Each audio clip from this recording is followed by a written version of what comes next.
Oke, halo, assalamualaikum warahmatullahi wabarakatuh. Berkat Tuhan mengalir atas hidup kita semua. Semoga semua makhluk hidup bahagia. Teman-teman, saya selalu ingin mengingatkan tentang sindikat, penipuan, pencurian, pencurian hati, pencucian otak kita pada semuanya. Ternyata sindikat pengeboran, angkatan laut, angkatan udara, oknum-oknum ya, yang mengaku-ngaku sebagai angkatan udara, polisi, ataupun ASN tiba-tiba menginboki kalian dan mengatakan bahwa mereka adalah pengacara, dokter, atau siapapun. Jangan mudah percaya. Jangan mudah percaya dengan apa yang mereka sampaikan. Jangan pernah mudah percaya dengan apa yang mereka katakan. Dan satu lagi, jangan pernah bermimpi untuk menjadi istri mereka. Karena saya sering kali teleponan sama sindikat, termasuk yang ada di YouTube saya.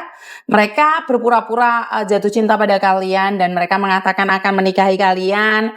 Habis itu mereka akan cuti untuk menemui kalian dan harta kalian dikuras habis.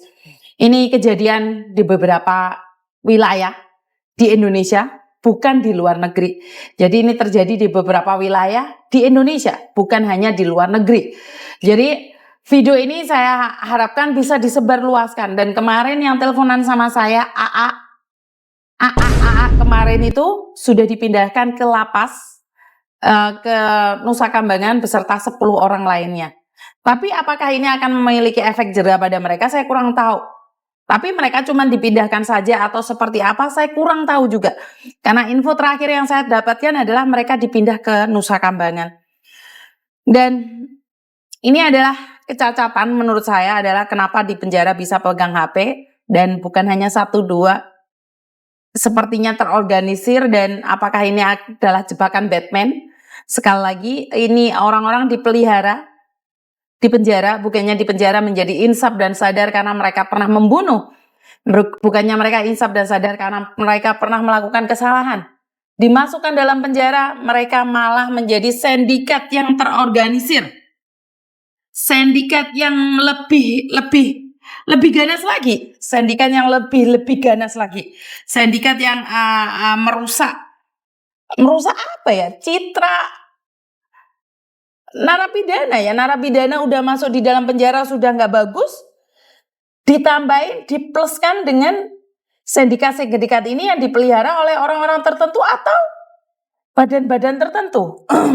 Saya rasa nggak seperti itu ya. Kalau di penjara, setahu saya di penjara itu nggak boleh berkomunikasi dengan siapapun. Tapi ya sudahlah, ini menjadi PR buat mereka ya, orang-orang atas. Saya sebagai konten kreator, saya cuma mengingatkan saja buat kalian. Saya masih ingat banget salah satu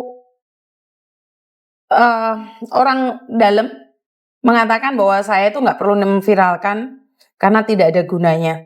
Jadi sedih itu memang.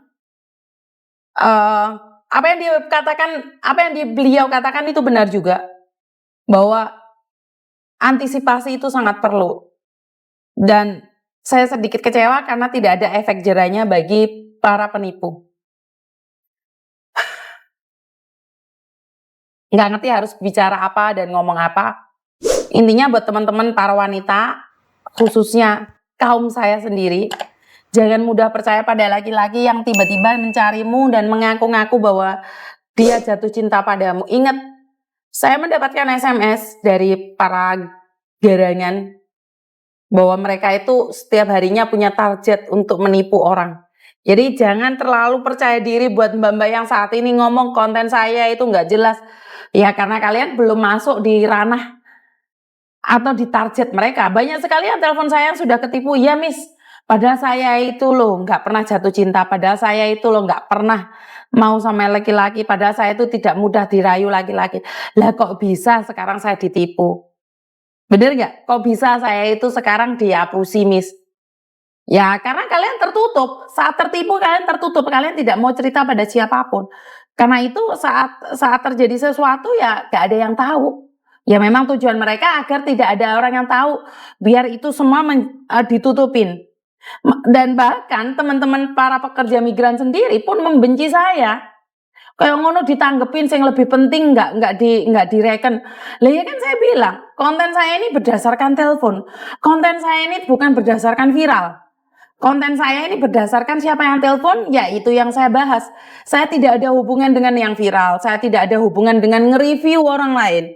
Saya tidak ada hubungan dengan menjatuhkan orang lain. Saya tidak ada hubungan untuk mencaci maki orang lain. Dan saya juga tidak ada hubungan dengan partai politik.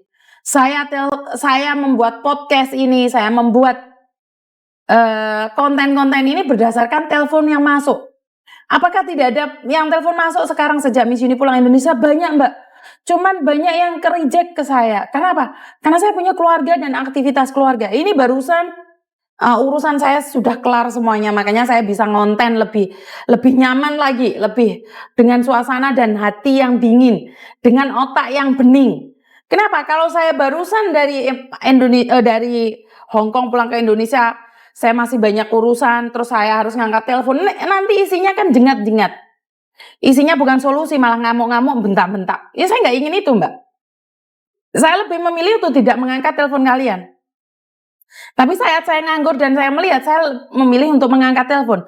Tapi kalau dalam keadaan saya tidak leluasa atau mfongpin atau karena tidak bisa berbicara karena ada di tempat publik, saya memilih Mbak nanti saya telepon. Walaupun pada akhirnya saya tetap nggak bisa nelpon. Ya, buat teman-teman yang mungkin followers saya, yang benar-benar lihat konten saya akan paham. Jadi saya tuh lebih baik nggak ngangkat telepon daripada saya ngangkat telepon jengat-jengat. Daripada saya tuh mengangkat telepon kalian dalam posisi marah-marah. Saya nggak mau, Mbak.